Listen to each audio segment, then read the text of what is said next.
안녕하세요, 트래블튜브. 오늘은 현재 한국에서 엄청나게 돈을 쓸어담고 있는 회사라는 주제로 얘기해 보겠습니다. 작년보다 올해 훨씬 더 매출을 많이 올리고 있는 한국 회사들이 있습니다. 게다가 매출이 저조할 것이라는 우려와는 판이하게 다르게 역대 최고의 매출을 올려서 그 이유를 궁금하게 하고 있습니다. 바로 그것은 사드 배치로 인한 보복과 중국의 전자상거래법 개정으로 큰 타격을 입을 것이라는 우려와는 달리 역대급 호황을 기록한 국내 면세점들을 이야기한 것인데요. 올해 1분기 매출은 역대 1분기 중에 매출 중 최대입니다.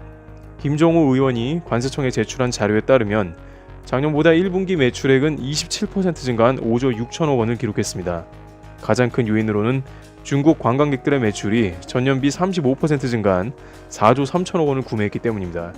또한 그중에 화장품 구매액은 3조 3천억 원으로 한국 화장품을 선호하는 중국인들의 구매 성향을 그대로 나타내고 있습니다. 앞서 말씀드렸듯이 이러한 결과는 업계의 예상과는 정반대로 중국의 전자상거래법이 바뀜에 따라 세금이 증가했고 매출 타격이 클 것으로 예상이 되었습니다.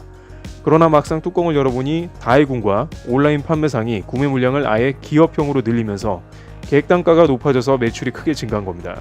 물론 중국 관광객뿐 아니고 베트남, 대만, 인도네시아 등 전체적인 관광객이 작년비 15% 이상 증가해서 면세점 매출이 증가한 것으로 나왔습니다.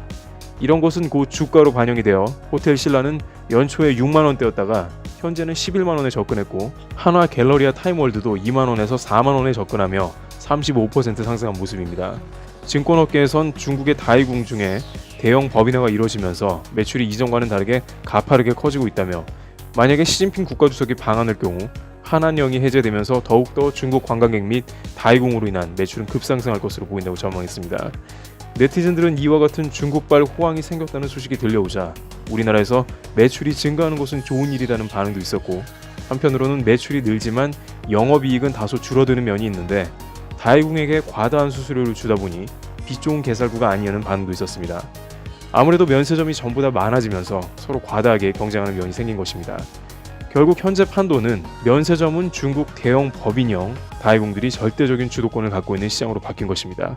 면세업계에서는 중국 의존도가 높은 것에 대해 어쩔 수 없으며 이러한 사상 최대 매출이 나오는 데서는 전적으로 중국인의 구매력으로 가능하다는 설명입니다. 트래블튜브 여기서 마치겠습니다. 감사합니다.